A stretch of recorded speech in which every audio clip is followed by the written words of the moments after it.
Hey, it's me, the Mutant Mage. Um, Here I am in my car again. One of my favorite parks, Children's Park here in San Marcos, Texas.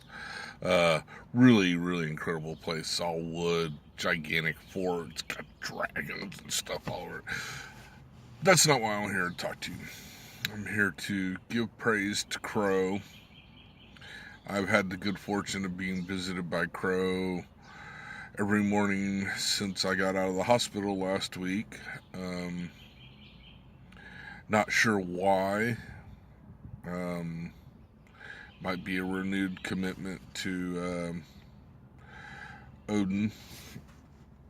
Knows the hat. Yes, I am the Wayfarer. Um,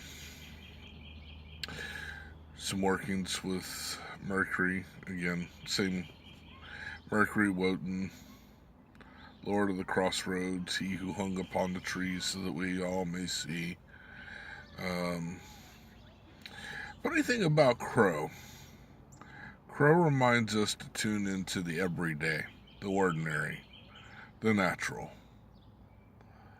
We're always looking for such spectacular evidence of magic that we neglect the everyday, the mundane magic that goes on around us. I mean, uh, the process.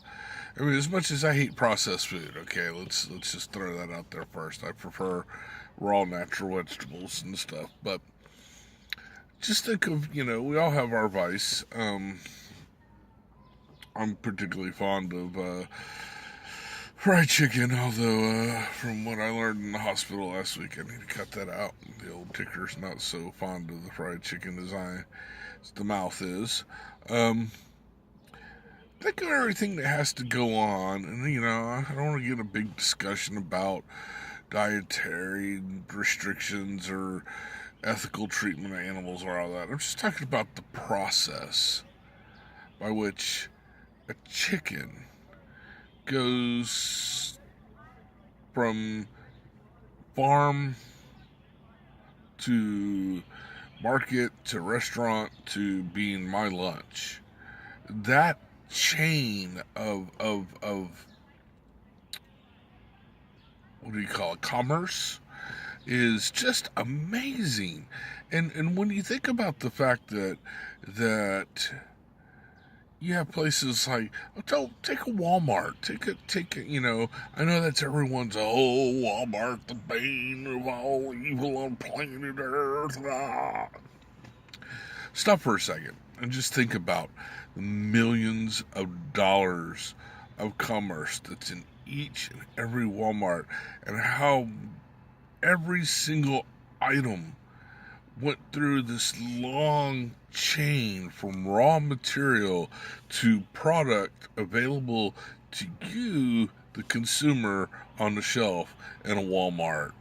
And it's even though it's very logical, it's very rational, we understand the process, it's still pretty magical.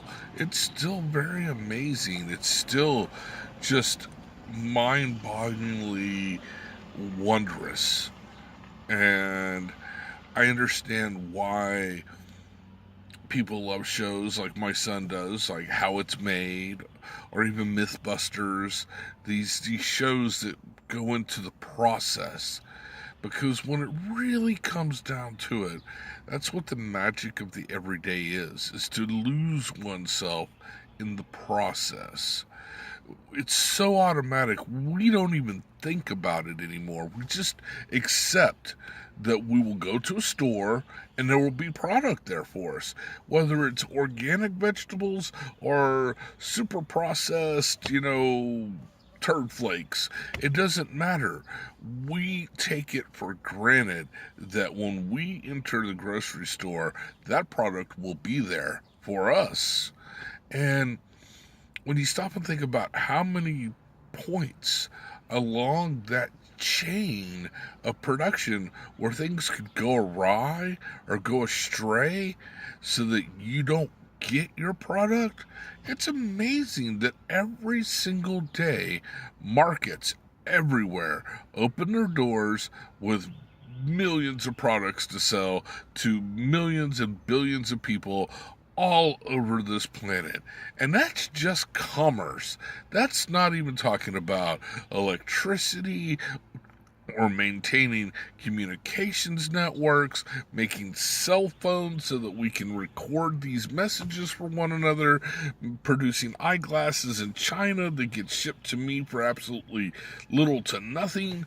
My silver jewelry that I get from various vendors. Love this one from Aiden Wachter. Check him out. Talismanic jeweler. Wonderful, wonderful stuff like you'll never see. All of this is magic of the everyday. This is what I mean by mundane magic.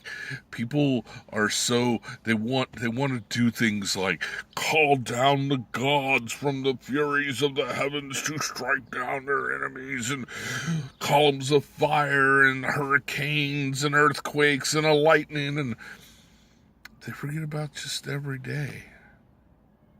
Putting a seed in the ground, watching it grow, being able to take the fruit of that plant to sustain yourself, to continue living, to put together the sperm and the egg. Yeah, you know what I'm talking about. So that another life is produced. These are the things that are everyday occurrences. These are the mundane magics. These are the magics that we take totally for granted. And yet they surround us. Always. We live in an amazing and wonderful world. And so often we try to convince ourselves that magic and science and the miraculous are all separated. It's not true. Science is merely the tool that we use to discover the process by which magical and miraculous things happen. You need me to repeat that again? Just to make sure everybody's on the same page. Science is the tool of discovery that we use to find the processes that make the magical and the miraculous happen. So if you're doing magic and you're trying to discount science, you're already on the wrong path. Science and magic are both work very similar. I mean, they work the same way. You have an idea. I'm going to build a bookshelf. What size does it need to be? What are its dimensions? What materials do I want to build it of? Do I have the skills? Should I hire someone to build this bookshelf for me? Should I go down to IKEA and buy flat pack? Don't go to IKEA. Build your own or hire someone. You'll get a better bookshelf. Well, go to IKEA if you have no other choice. I mean, seriously, bookshelves are awesome, and once you have one, you'll fill it with books, which are even more awesome. But by both processes, you're discovering the process. By both science and magic, you discover the process in order to take ideas about how things work and discover if they contain enough truth to manifest as physical reality. This is true of science. This is true of magic. With magic, it's turning that idea of a bookshelf into a bookshelf. With science, it's looking at the bookshelf and going, how did this bookshelf get here? By what process did this bookshelf manifest? Different directions, same idea.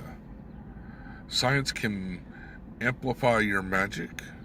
Magic can benefit from science, especially the magic of the mundane, of the everyday. Now, a lot of our processes produce what are known as pollutants, or as I have learned to call them from reading a lot of Bucky Fuller, unused byproduct. And basically what that means is that we need to find ways to use these byproducts so that they're not completely ruining our environment. We make a lot of things with carbon. Why don't we have carbon collectors on everything that burns something and produces carbon, instead of pumping it into the atmosphere where it warms up the air and changes the climate so that it's inhospitable to life on Earth, mainly us. Because we didn't realize we were doing that for a long time. Now that we know, we need to either discover through the process of science other ways of producing things that don't produce carbon, or using the tools of science to figure out ways to use that carbon, collect it and use it. And what will happen is someone will discover some miraculous or magical thing, much like that great wizard Elon Musk has discovered all sorts of wonderful things about producing new batteries, which have led other people to produce even better batteries, when all of science was convinced that batteries had hit their benchmark and that we would never be able to produce enough solar power. Yes, they actually said this back in the late 80s, early 90s, that unless we discover some new process. Science has a tendency to be limited only by human imagination. The problem is that we hit brick walls every now and then. We know no more about the universe than all of those people sitting outside of America knew about America before it was discovered by non-Americans. We can come up with all kinds of ideas about outer space. Some will be right. Probably most will be wrong, because we have not actually gone out there. I don't care how long we observe it. I don't care what we think about it. We're basing it all on ideas of how universe works, based on physical laws that we have discovered about this little rock we call Earth. That's not going to be universally true. For us to believe that the rules of planet Earth are universal laws is a bit like an ant pile believing that its society explains the city of Chicago. Not feasible, not logical, not rational. And yes, I believe magic is rational, feasible, and logical. So that's all I kind of wanted to talk about today. It was a little bit about taking the time to look around and realize what an amazing, wonderful, magical, miraculous world we live in, and how no matter what you can describe by science, that doesn't take away from the magic or the miraculous nature of it all.